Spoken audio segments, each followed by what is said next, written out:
이 시간 말씀을 전합니다. 먼저 말씀을 전하기 전에 여러분 축복하겠습니다. 우리 믿음을 가지고 아멘으로 응답하시기 바랍니다. 평안하십시오. 성령 충만하십시오. 오늘 이 시간 말씀과 기도를 통하여서 여러분 모두가 온전한 회개, 그리고 여러분의 온전한 죄를 고백하면서 주님이 주시는 행복한 삶, 복된 삶으로 나아갈 수 있기를 간절히 축복합니다. 우리가 사무엘하 12장을 이제 우리가 말씀을 보게 되었는데요. 우리 11장 말씀 여러분 다 기억하실 겁니다. 다윗이 우리아의 아내 밧세바를 바라보고 간음하고 또 그 죄를 숨기기 위하여 우리아를 전쟁에 내보내어 가장 앞세워서 죽게 한 것. 그래서 밧세바를 자신의 아내로 삼고 또 아이를 낳은 것. 이 모든 것들이 다 우리가 지금까지 보아왔던 다윗과 어울리지 않는 그런 모습이었습니다. 그렇게 어울리지 않는 모습으로 다윗은 깊이 자신의 죄에 빠져들게 되었습니다. 이제 12장으로 넘어왔습니다. 이제 12장에서는 이제 하나님께서 다윗을 책망하시고 다윗이 그 책망을 듣고 회개하는 그런 모습을 우리가 보게 됩니다. 오늘 다 읽진 않았지만 여러분 모두가 잘 아시는 말씀일 겁니다. 우리는 이 전체의 이 사무엘하 12장 우리 전반부의 이 이야기, 하나님이 책망하시는 것과 다윗이 눈물로 회개하는 그 모습을 보면서 우리는 이렇게 생각합니다. 역시 다윗이다. 그래도 다윗이다. 그 깊은 죄를 지었지만 하나님의 책망에 한마디의 변명도 없이 자신의 죄를 인정하고 회개하는 모습, 그런 온전한 회개로 나아가는 모습이 다윗의 장점이고, 그러한 회개의 모습 때문에 하나님이 다윗을 쓰고 있구나라는 것을 우리가 깨닫게 되죠. 그러면서 우리는 이렇게 메시지를 우리 마음속에, 우리의 삶 속에 새깁니다. 나도 죄를 숨기지 말고 변명하지 말고 다윗처럼 솔직하게 고백해야 한다라는 것, 그리고 참된 회개를 멈추지 않아야 된다는 것, 우리 이런 다짐들을 우리가 하게 되죠. 그런데 오늘 저는 여러분들과 함께 좀 다른 부분을 좀 이야기해 보고자 합니다. 여러분 본문 이 사무엘하 12장 읽으시면서 혹시 궁금한 점이 없으셨습니까? 저는 굉장히 궁금했는데 여러분들은 궁금해하지 않으시는 그 한 가지를 주목해 보고자 합니다. 제가 궁금한 건 그거예요. 왜 하나님께서 다윗을 책망하실 때 비유를 사용하셨을까? 자, 오늘 읽지 않았지만 9절 말씀 보면 나단 선지자는 다윗이 범한 죄를 정확하게 말하고 있었습니다. 무엇을 의미합니까? 나단 선지자가 다윗이 범한 죄를 분명하게 알고 있었다. 그것은 하나님께서 나단 선지자에게 알려주신 거예요. 어떤 방법으로 알려줬는지 우리가 알 수는 없지만 나단 선지자는 다윗이 범한 죄를 분명하게 알고 있었어요. 그리고 하나님도 다 알고 있었죠. 그렇다면 다윗이 범한 죄를 직접적으로 정확하게 말할 수도 있었다라는 거예요. 그럼에도 불구하고 굳이 비유로 설명하시는 거예요. 비유로 먼저 이야기를 하는 거예요. 그러니까 나단 선지자가 다윗의 죄를 정확하게 말하기 이전에 먼저 비유로 이야기를 하고 있었다. 왜 비유로 설명하셨을까요? 혹시 여러분이 이런 질문을 해보셨습니까? 말씀을 읽으면서 왜 하나님은 굳이 나단 선지자를 통해 비유를 이야기하게 하고 그리고 그 이야기를 통하여 죄를 깨닫게 하셨을까? 그렇다면 하나님께서 비유를 사용하신 것을 통해 우리에게 주는 메시지는 무엇인가?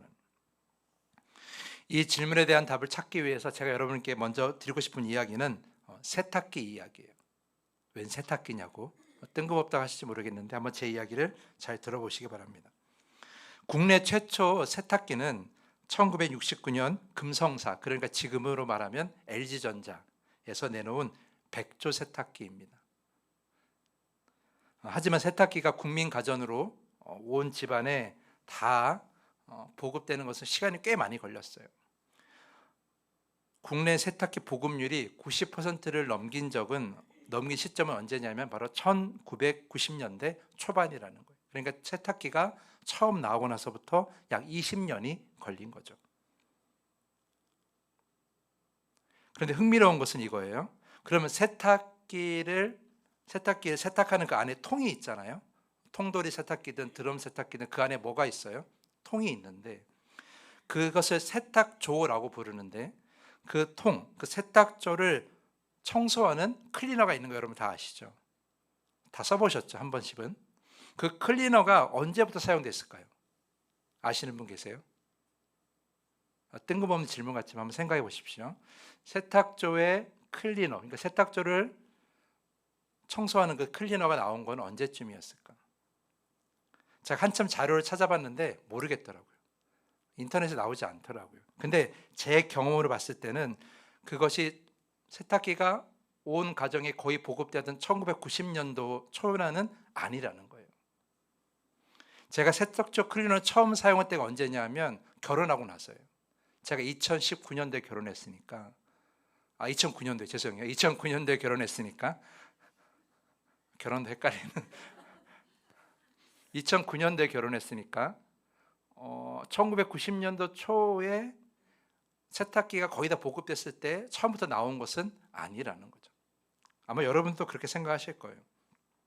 요즘은 집에 방문해서 세탁기를 분해해서 청소해주는 그런 사람들도 있어요. 그런 사업도 시작된 지 사실은 얼마 되지 않았다라는 거예요. 이상하죠?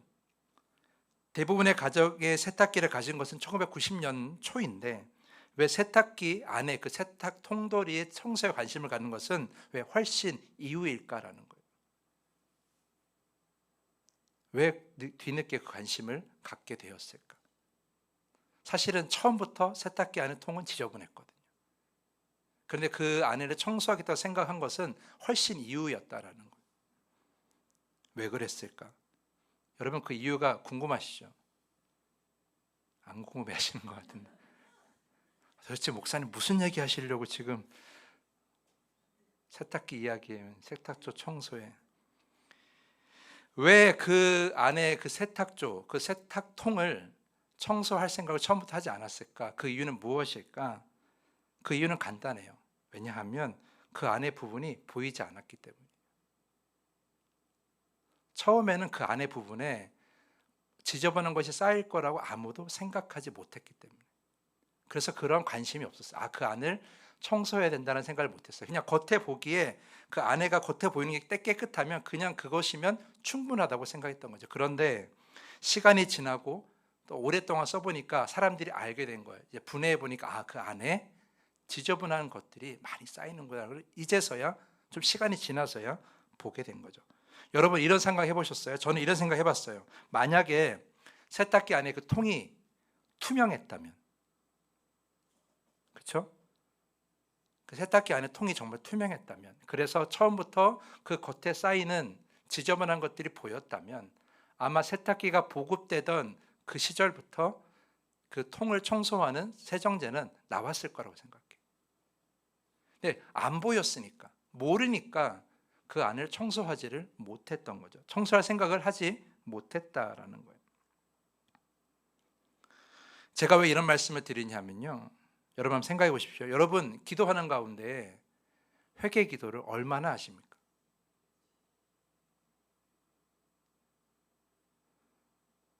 내 삶에 필요한 부분을 간구하는 시간은 많을지라도 회개하는 시간은 그렇게 많지 않을 거예요.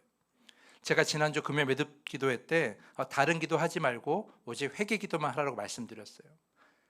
여러분 쉬우셨어요? 마음을 찢는 그런 회개가 오랜 시간 가능하던가요? 아마 우리가 가진 죄에 비례하면 그 시간은 아마 부족했을 것이라고 저는 생각을 해요.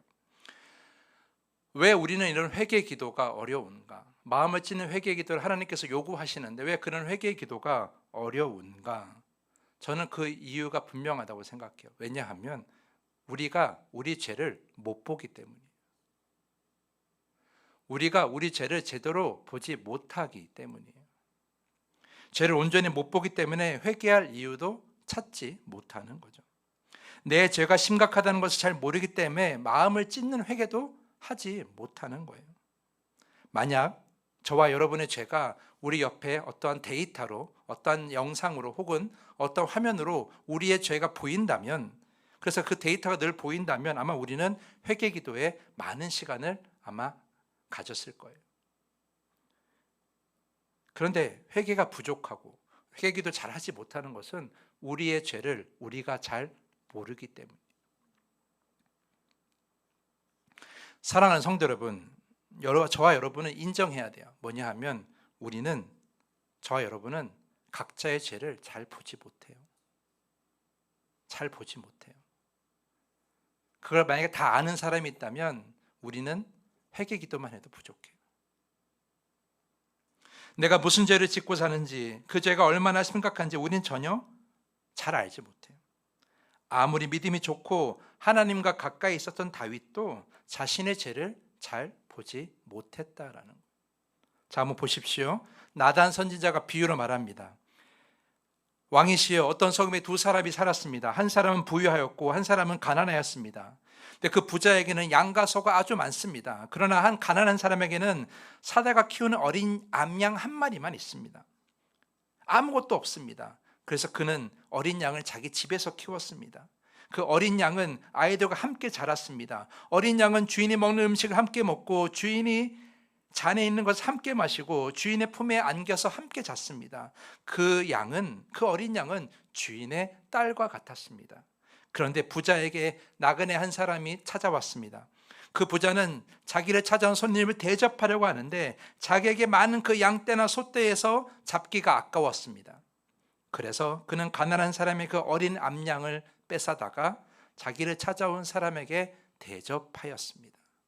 이렇게 비유를 이야기를 하는 거예요. 이 비유를 들은 다윗이 어떤 반응을 보입니까? 여호와의 살아계심을 두고 맹세하오니 이 일을 행한 그 사람은 마땅히 죽을 자라. 다윗은 비유 속의 그 부자가 마땅히 죽어야 된다고 말을 합니다. 그렇게 분노하는데 다윗이 놓친 것이 한 가지가 있어요. 그게 뭐예요? 그 이야기 속에 부자가 자기라는 것을 몰랐다라는 거예요. 그 이야기 속에서 자신의 죄를 발견하지를 못하는 거예요. 그래서 남의 이야기처럼 분노했던 거죠. 여러분, 이게 우리예요. 우리는 우리의 죄를 잘 몰라요. 내 안에 어떤 죄가 있는지 잘 모르고 망각하고 살아가고 있습니다. 더 심각한 건 뭐예요? 다른 사람의 죄는 잘 보면서 나의 죄는 잘 못 본다라는 거예요. 다른 사람이 약하면 그렇게 아는 척하면서 나의 약함은 잘 못 보는 거예요. 성도들을 보면 남의 약함이나 남의 죄를 들추어내고 말하기 좋아하는 사람들이 가끔 있어요. 왜 그 사람은 그렇게 남의 약함을, 남의 죄를 들추려고만 할까? 왜 그렇게 말하는 걸 좋아할까? 그 이유는 분명해요. 나는 그 사람과 같지 않다는 것을 자신 있어 하기 때문에. 나는 그러한 죄를 짓고 있지 않다. 나는 그런 동일한 죄를 짓고 있지 않다. 나는 그러한 동일한 약함을 가지고 있지 않다라고 스스로 생각하기 때문에 남의 이야기를 너무나 잘하는 거예요. 만약에 같은 약함을 가지고 있다면 내가 그걸 말하기가 쉽겠습니까? 내가 거짓말을 잘하는데 거짓말로 피해를 주는 사람을 비판할 수 있을까요? 그 비판을 다른 사람이 잘 들어줄 수 있을까요? 아니요, 그건 불가능해요. 절대 그럴 수 없어요. 나에게 같은 죄, 같은 약함이 있다면 쉽게 말할 수가 없는 거예요. 그래서 남을 쉽게 비판하건 남을 쉽게 판단하는 이들은 제가 거의 확신하고 있는데 99% 자신의 죄를 모르는 사람이에요. 다시 한번 말씀드립니다. 남을 쉽게 비판하고 남을 쉽게 판단하는 사람은 자신의 죄를 거의 모르는 사람이에요. 오늘 다윗도 비유 속에서 그 비유 속에 부자는 죽어야 되고 그 부자의 죄악에 대해서 분노했거든요. 반드시 죽어야 된다고 말을 합니다. 그런데 정작 자신의 죄는 보지 못하는 거예요. 만약에 다윗이 그 비유 속에서 자신의 죄를 먼저 보았다면 그는 분노하지 못했을 거예요. 어떻게 했을까요? 그 자리에서 울었어야죠. 나단이 다윗이 범한 죄를 하나하나 일일이 언급하여 말하기 직전에 자신의 죄를 먼저 봤다면 먼저 무릎 꿇고 회개했어야 되는 거예요. 근데 그가 그 이야기 속에서 자신의 죄를 보지 못했기 때문에 그 비유 속 부자에게 화를 내고 그 사람은 죽어야 됩니다라고 이렇게 얘기했던 거죠. 다른 사람을 판단하는 건 잘하면서 정작 자신의 죄는 보지 못했던 거예요. 결국 하나님께서 나단 선지자를 통해 직접적으로 죄를 언급하지 않으시고 비유를 통해서 말씀하시고 또한 그런 이야기를 우리에게까지 들려주시는 것, 그것은 분명한 의도가 있다라는 거예요. 그것이 무엇이냐? 우리도 다윗처럼 나의 죄를 잘 모를 때가 많다라는 거예요. 우리도 다윗처럼 남의 죄는 크게 보면서 남의 죄에는 분노하면서 남의 죄 말하는 건 너무나 좋아하면서 정작 자신의 죄를 온전히 보는 것은 못한다라는 거예요. 오늘 본문 속의 다윗은 우리예요. 본문 속의 다윗은 바로 저예요. 그래서 우리는 우리의 죄를 잘 못 보기 때문에 온전한 회개, 마음을 찢는 회개를 잘 우리가 하나님께 드리지 못해요. 다른 사람을 판단하는 것에는 아무런 거리낌이 없는 것이고요. 그래서 다른 사람의 죄를 말하는 것에, 다른 사람의 약함을 말하고 드러내는 것에 아무런 거리낌이 없어요. 왜냐하면 우리의 죄를 잘 못 보기 때문에. 정말로 자신의 죄를 온전히 보는 사람은 다른 사람의 약점을 통해서 나의 약점을 봐야 되고요. 다른 사람의 죄를 통해서 나의 죄를 봐야 되는 거예요. 그래서 예수님께서 말씀하시지 않으셨어요? 다른 사람의 티끌을 보기 전에 먼저 내 눈 속에 들보를 보라고요. 자, 여러분, 지금까지 제 이야기를 들으시고 여러분은 어떠한 나 안에 죄가 있는데 그 죄를 정말 잘 알고 있습니까? 내 안에 수많은 죄악이 있는데 그것을 잘 온전히 보고 있습니까? 아니면 잘 모르고 살고 있습니까? 한번 생각해 보십시오. 나는 어떤 사람인가? 한 가지 더 질문을 드릴게요. 내가 가진 죄를 잘 모르는 자가 행복할까요? 아니면 내가 가진 죄를 잘 아는 자가 행복할까요? 어렵죠. 어려우실 것 같아요. 내가 가진 죄를 잘 아는 자가 행복할까? 아니면 내가 가진 죄를 잘 모르는 자가 행복할까?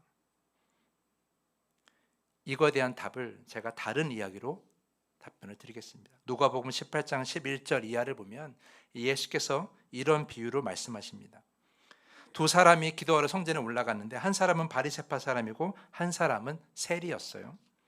바리새파 사람은 서서 혼잣말로 이렇게 기도합니다. 하나님 감사합니다. 나는 남의 것을 빼앗는 자나 불의한 자나 간음하는 자와 같은 그런 사람들과 같지 않습니다. 더구나 이 세리와는 같지 않습니다. 저는 일해에 2번이나 금식하고 제 모든 소득의 11조를 바칩니다. 이렇게 기도해요. 그런데 그 세리는 멀찍이 서서 하늘을 우러볼 엄두도 못 내면서 가슴을 치며 이렇게 기도합니다. 아, 하나님, 이 죄인에게 자비를 베풀어 주십시오라고 말이죠. 예수님께서 이 비유를 하시고 이렇게 말씀하십니다. 내가 너에게 말한다. 의롭다는 인정을 받고서 자기 집으로 내려간 사람은 저 바리새파 사람이 아니라 이 세리다. 누구든지 자기를 높이는 사람은 낮아지고 자기를 낮추는 사람은 높아질 것이다. 여러분, 누구든지 자기를 낮추는 자, 그러니까 자신의 죄를 온전히 바라보고 다 알고 다 인정하고 다 회개하는 자는 그런 자가 진정 하나님께서 높여주시는 거예요. 의롭다 인정받고 진정한 구원을 받게 되면 진정한 복을 누리고 진정 주님과 가까운 행복한 인생을 사는 거예요. 누가? 자신의 죄를 다 알고 인정하고 고백하는 자가. 반대로 누구든지 자신을 높이려는 자, 그러니까 대접받으려고만 하고 인정받으려고만 하고 자신의 죄는 보지 못한 죄, 다른 사람만 비판하려고 하고 다른 사람의 죄와 약함을 말하는 것을 즐거워하며 그래서 자신만 바라보고 자신만 높아지려는 자, 그런 자는 주님께서 어떻게 하신다고요? 낮추신다고요. 그런 자는 결코 높아질 수가 없어요. 그런 자는 의롭다 여김을 받을 수가 없고 그런 자는 온전한 구원을 누릴 수가 없으며 그런 자는 주님과 가깝지 않은 불행한 인생, 행복하지 않은 인생을 살 수밖에 없는 거예요. 사랑하는 성도 여러분, 여러분은 어떠한 삶을 살기 원하십니까? 나의 죄를 온전히 바라보고 마음을 찢는 회개를 주님께 드리는 삶을 살기 원하십니까? 아니면 나의 죄를 온전히 바라보지 못하고 다 모른 채 하며 그저 내 마음대로 살기를 원하십니까? 여러분, 주님이 바라시는 건 이거예요. 말씀과 예배와 기도를 통해 여러분의 죄를 온전히 바라보길 원하십니다. 그리고 직면하길 원하십니다. 그리고 회개하길 원하십니다. 마음을 찢어 회개하길 원하신다라는 거예요. 그리고 주님이 더 하나 바라시는 건 이거예요.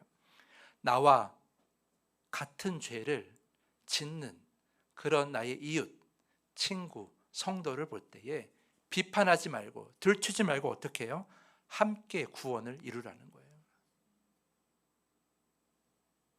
그렇다고 해서 죄를 모른 척하라는 것이 아니라 어떠한 죄의 모양이 있을 때 그 안에 그걸 비판하는 것을 끝내는 것이 아니라 나의 죄도 보고 함께 그 죄를 회개하며 함께 구원을 이루라는 거죠. 그것이 하나님께서 우리에게 바라시는 거예요. 사랑하는 성도 여러분, 그러므로 여러분 기도하십시오. 주님, 오늘 이 시간 나의 죄를 온전히 바라보게 하여 주시옵소서. 주님, 나의 죄를 온전히 알게 하여 주시옵소서. 다른 사람의 죄를 볼 때에, 다른 사람의 약함을 볼 때에 나의 모습을 보게 하여 주시고, 비판하거나 들추려고 하지 말고 그 약한 자와 함께 온전함으로 나아갈 수 있도록 그런 용기와 그런 사랑을 우리에게 허락하여 주시옵소서. 그렇게 기도하셔야 되는 거예요.